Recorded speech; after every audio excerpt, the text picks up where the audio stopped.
The Quran is a healing for every disease. The Quran is a healing for society's diseases. The Quran is a healing for our emotional diseases. The Quran is a healing for our relationship diseases. And if we look into the Quran, we find these healings. One example, often what makes us broken inside, what becomes a barrier to our healing, is that we go through things that hurt us, that we go through hardship, that we go through loss, that we go through trials, that we go through tragedy. This is a natural part of this life. There is not a single human being who will live this life without going through some sort of hardship, without going through some sort of trial, without going through some sort of loss. It is the nature of dunya. But the Quran gives us a healing for these things. The Quran gives us a healing for loss.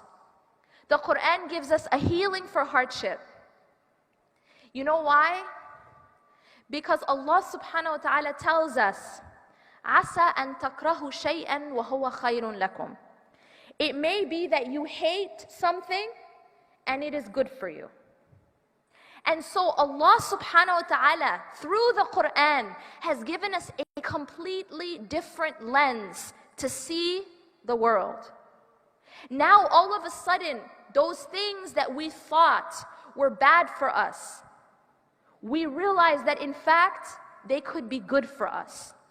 Even if it means losing something we love. We all will go through loss of something that we love. Allah subhanahu wa ta'ala tells us this in the Quran.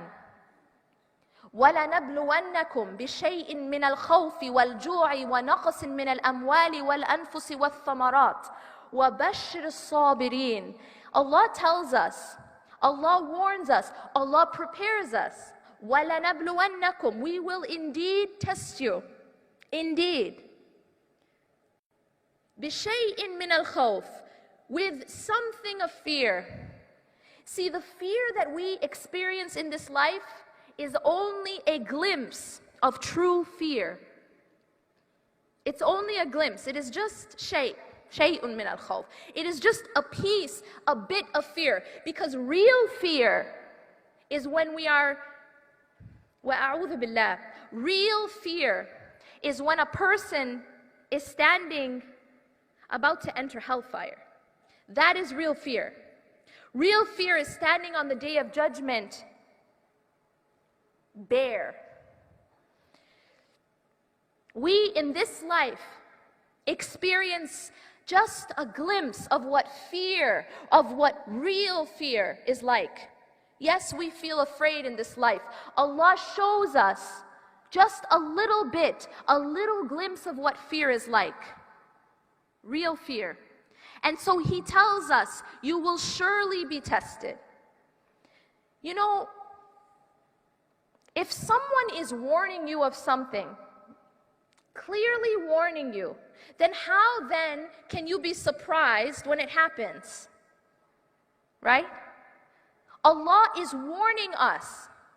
So how then can we be surprised when it happens? And yet we get surprised, don't we? We get surprised that we were tested. We get surprised that we're afraid. We get surprised that something was taken from us. We get surprised. But if we read the Quran and reflect on the Quran and then absorb the Quran, the Quranic paradigm into our hearts, it changes the way we view the world. Now all of a sudden we aren't surprised. We aren't surprised. In fact, we expect it. Why do we expect it? Because Allah said so. Allah said, وَلَنَبْلُوَنَّكُمْ بِشَيْءٍ مِّنَ الْخَوْفِ وَالْجُوعِ وَنَقْصٍ مِّنَ الْأَمْوَالِ وَالْأَنفُسِ وَالثَّمَرَاتِ. Our Creator has warned us, has prepared us, that we will surely be tested of something of fear and something of hunger. Again, the hunger of this life is only a glimpse of real hunger. When a person is in hellfire and has nothing to drink except boiling water, what we experience in this life is nothing compared to that. And we ask Allah for protection. But Allah gives us a glimpse. Shay'un min al-khawfi wal-ju'a. So something of fear and hunger. And then comes the loss. And then Allah gives us a glimpse, gives us something. He tests us with something of loss. Do we lose things in this life? Anyone ever lost something? We are always losing something.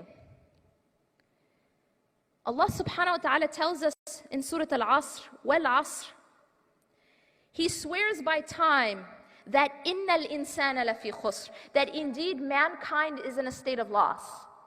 We're always losing something. We lose time, we lose health, we lose beauty, we lose intellect. Every minute that we live, every day that we live is closer to what? To losing those things. I am coming closer to losing my health, my youth, my intellect, everything. إِلَّا الَّذِينَ آمَنُوا. But there is a group of people who are saved from loss. Capital L. Now we lose things of dunya. That's a fact. But the ultimate loss, capital L, is not for the believers. Because the believers, they don't lose. You know why? Whatever they lose of dunya is saved for them. Whatever they lose of dunya is saved for them with Allah, if they are believers. And so Allah tells us that there's one group of people who are saved from this loss. إِلَّا الَّذِينَ آمَنُوا. Except for those who believe. We have to believe. We have to believe to be able to hold on to anything from this life. If we do not believe, then we will lose everything. Everything. You will not hold on to your money. Your money will not come to you in your grave, except in one situation. In fact, two situations. When that money is used for the sake of Allah, when that money is used for a sadaqah, for a charity that continues to benefit others, it actually comes back in your grave. You want your money to come with you to your grave? Use it for Allah. Use it, give it. Because the money that you hold on to, you lose. Have you ever heard of anyone taking their money with them in their grave? Even if they tried, it would disintegrate, wouldn't it? It's paper. But there's only one way to hold on to that money. Give it for Allah. Give it for Allah and it will come back to you in your grave. As the Prophet ﷺ said, that there are three things that continue to benefit us in our grave. And one of them is the sadaqah jariyah, the sadaqah, the charity that continues to benefit people even after we die. You want to hold on to your money? You give it. And so there is one group of people who are saved from loss. The first characteristic is that they are those who believe. If you want to hold on to what you have to believe. But belief alone is not enough. Allah tells us the second characteristic in Surah Al-Asr. الَّذِينَ إِلَّا الَّذِينَ آمَنُوا وَعَمِلُوا الصَّالِحَاتِ. And they do righteous deeds. It is not enough for you to say that my iman is in my heart, but it doesn't show up in my actions. It's not enough. Because anytime something is in your heart, it necessarily shows in your action. When you love someone, it shows in your actions. And when you don't care about someone, it shows in your actions. When you are sincere, when you are humble, when you are miserly inside, it shows in your actions. And yet we try to say that we have Iman in our hearts and we love Allah in our hearts, but it doesn't show in our actions. That is a contradiction. When you really have love in your heart, it must show in your actions. Can I prove it to you? A mother's love for her child. We all agree that mothers love their children, correct? This is just one of those things. Believer, non-believer, atheist, agnostic, mothers love their children. So can a mother say, yes, I love my child, but I left my child on the doorstep to starve? But I love my child. I'm overflowing with love for my child, but I neglected my child on the doorstep. That is a contradiction of love. You see the love of a mother in her actions because she'll stay up all night with her child if she needs to. She will lose sleep. She will give up everything for her child. You see that love in action. And yet we say, I love Allah. I love Rasulullah. I have Iman. I have love in my heart, but it doesn't show in our actions. How can I say I love Allah, but I am not interested in pleasing Him? When was the last time you loved someone and were not interested in pleasing them? When you really love someone, you go out of your way to please them, don't you? Look at a person who's in love, right? Object of love says jump. Person in love says how high, right? When you're in love with someone, you do whatever makes them happy. That's why love is such a powerful force. It is such a powerful force.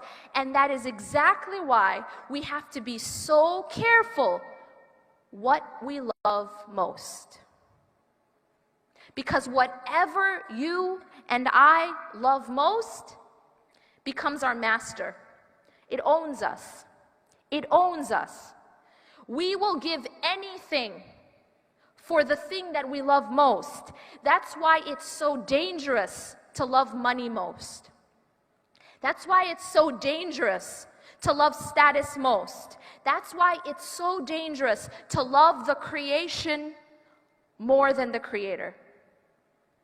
Because that object of love, whatever we love most, becomes our master. And so we cannot say we are spiritual but not religious. To say I am spiritual but not religious is as if I am saying I love God. I am in love with God, but I have no interest in following His rules. I love God and I feel high with that love, but I have no interest in doing what pleases Him. What is in my heart must show in action. So Allah tells us that the ones who are saved from loss are those who believe and do righteous deeds. It is not enough to say the hijab is in my heart, that I'm praying in my heart, that the Iman is in my heart, but it is not showing in my actions. It is not enough to say that I am so God-fearing, but I treat my family badly. But I treat the people around me rudely. Because Rasulullah sallallahu alayhi wasallam told us that when the heart is rectified, the entire body becomes rectified. And He said, خَيْرُكُمْ خَيْرٌ لِأَهْلِهِ. The best of you are those who are best to their families. And yet we think that we can be religious by dressing religious, by having a big beard and a big abaya, but it doesn't show in our treatment of others. That's a contradiction. It's a contradiction of the pure state of the heart. When the heart is clean, it shows in our actions. It shows in how we treat people. Look at the example of Rasulullah sallallahu alaihi wasallam. He said, the best of you are best to your families, and I am best to my family. He was the best of us, and so he was best to his family. So if you want to know, how is my heart? How is my iman? How is this process going of my spirituality? You need to look at your actions. You need to look at how you treat people, especially those nearest to you, especially your own family.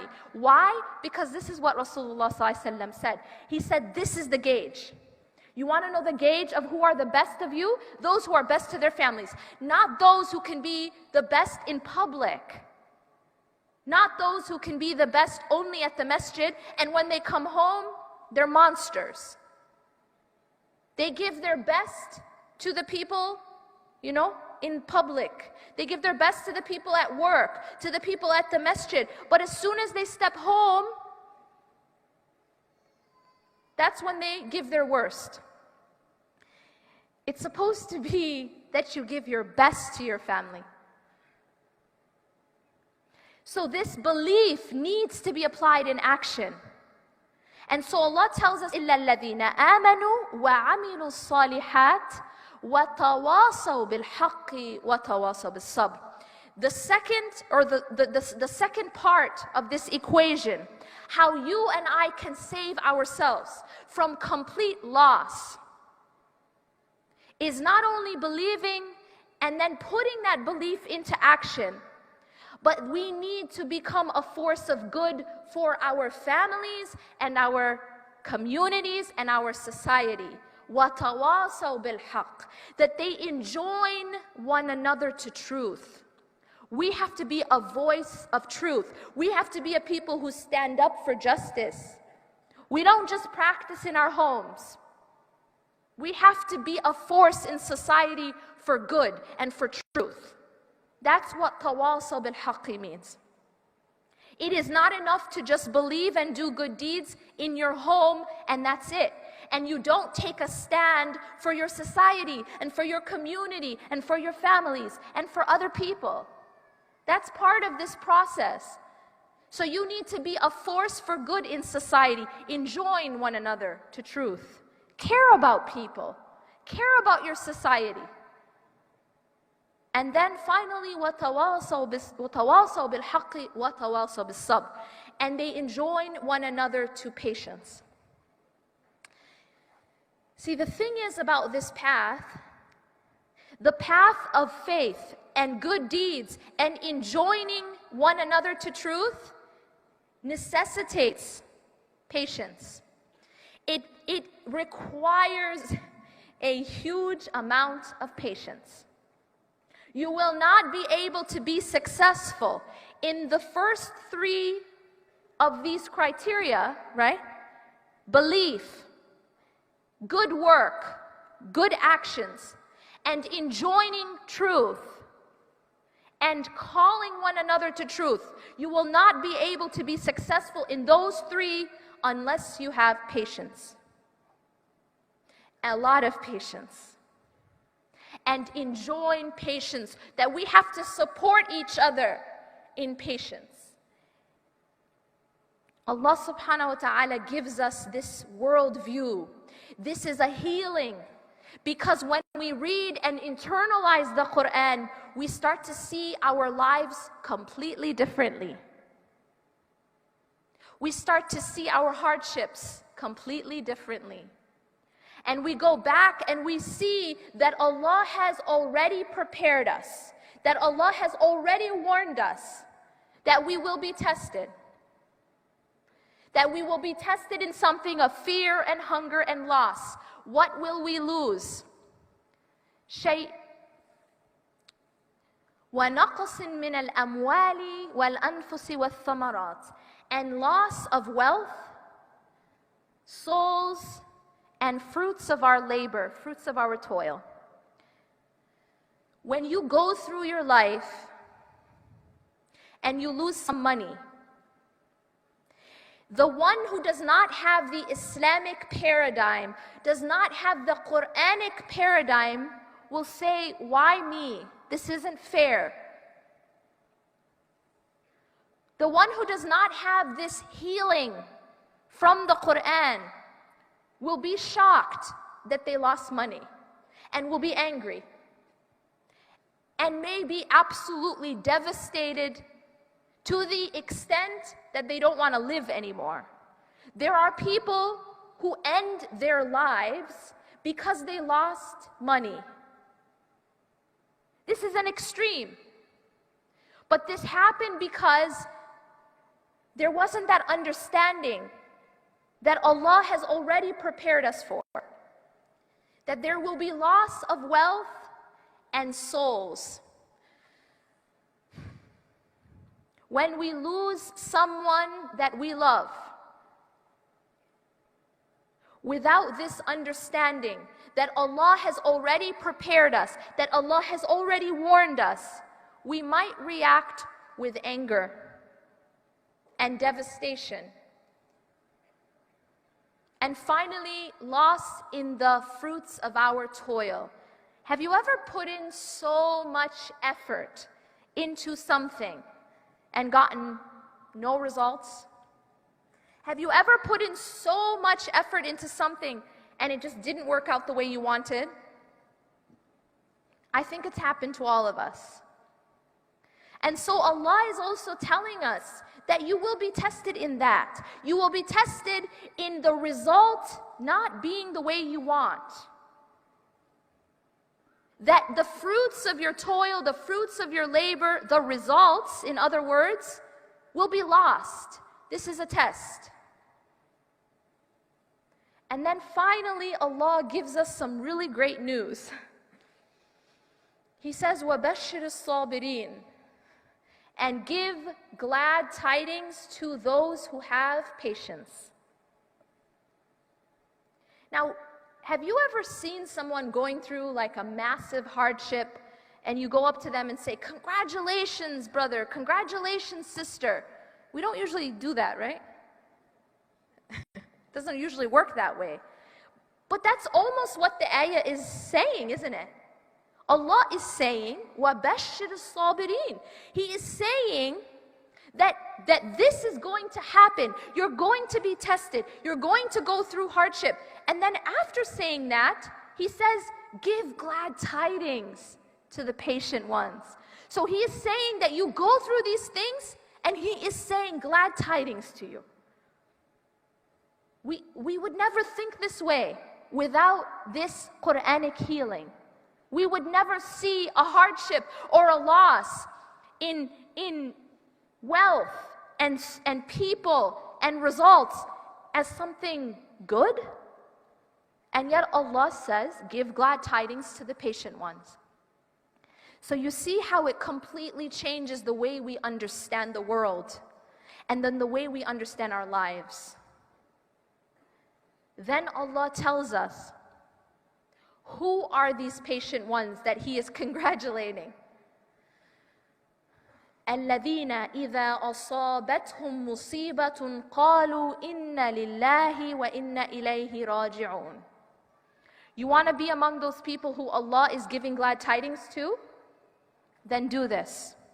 When a hardship comes to you in whatever form, you respond with Inna lillahi wa inna ilayhi raji'un. Indeed, we belong to Allah, and to Allah is our return.